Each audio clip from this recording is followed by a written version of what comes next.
Assalamu alaikum wa rahmatullahi wa barakatuh. A common issue that comes up during weddings is the cultural expectations one may have going into a wedding.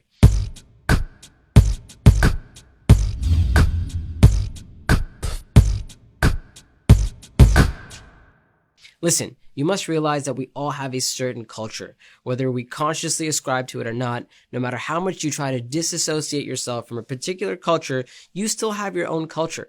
Some people will say, my culture is Islam. I'm sorry, but there are certain things about your life that Islam didn't dictate. Things that are part of you that Islam doesn't care one way or the other about. Islam gives us guidelines and principles, and as long as our culture fits within those guidelines, culture is not necessarily bad. The type of food you eat, for example, that's part of your culture. Islam has some guidelines and clear prohibitions. For example, don't eat pork, don't consume alcohol, don't eat meat that isn't slaughtered properly, and so on. But Islam doesn't care whether you eat beef biryani or a beef cheeseburger. As long as it's halal, it's all good. And that's part of your culture. The food you eat, the way you dress, your language, that's culture. So we all have culture, and it's not all the same. It's obvious when you're marrying someone from a different race or different ethnicity, but even if you're marrying someone from your own culture, just the fact that you grew up in two different households mean you have two different cultures. And you know what? Every household does have their own culture, their own way of doing things, their own likes and dislikes, and so on. So no matter who you marry, you're marrying someone from a different culture. Yeah, some cultures are closer to your culture and some cultures are farther, but there will always be some differences. Keeping that in mind, here are a few things to watch out for when getting married.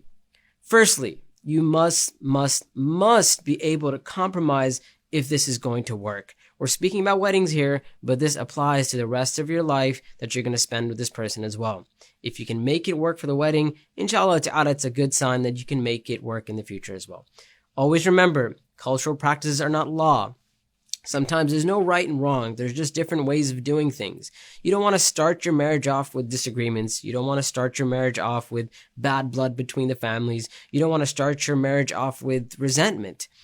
Yeah, many people have their perfect wedding in mind. The wedding that they always dreamed of, that they dreamed their wedding would be like this or like that. But remember, it's exactly that, a dream wedding. And this is real life, and real life is not perfect. Real life is complicated. And in the real world, you cannot survive without compromises. This is why Allah has told us that a marriage has two necessary components, mawadda and rahma, affectionate love and mercy. Yes, we must be merciful towards each other. Otherwise, it's not going to work. When it's all said and done, don't get caught up in all the things you didn't have during your wedding, or how many ways your wedding was different than how you dreamed or imagined. Rather, think of all the ways in which your wedding went right. Think of the blessings of Allah. Think of how Allah even granted you a wedding in the first place, and Allah granted you a spouse. How many people never get married? How many people never have a wedding? How many people never find that loving spouse? May Allah subhanahu wa ta'ala guide us towards that which is the most pleasing to Him and grant us happiness in this life and the akhirah. And Allah subhanahu wa ta'ala knows best. Until next time, inshallah. Assalamu alaikum wa rahmatullahi wa barakatuh.